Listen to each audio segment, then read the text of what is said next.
Ce qui devait être une mise à jour banale s'est transformé en véritable calvaire pour de nombreux Français.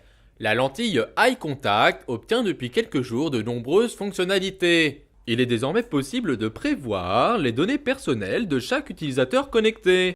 Poids, état de santé, perspective d'avenir, tout est calculé en direct et donne une idée sur le futur proche de chaque personne scannée.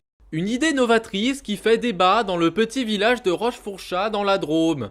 Bah moi je préférais largement avant parce que moi il y avait une petite part de mystère.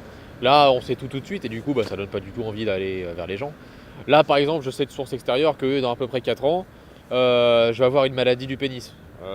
Du coup ça a tendance à faire fuir les femmes. Cet avis n'est pas partagé par tous les Rochefourchartiens. Certains y trouvent leur compte et voient dans cette mise à jour une façon de mieux gérer les rencontres amoureuses.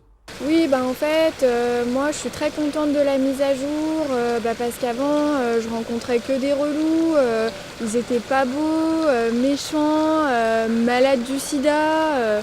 Et en fait, moi je veux du long terme et du coup je veux pas tomber genre sur un type un peu bizarre, trop jaloux ou trop pédophile.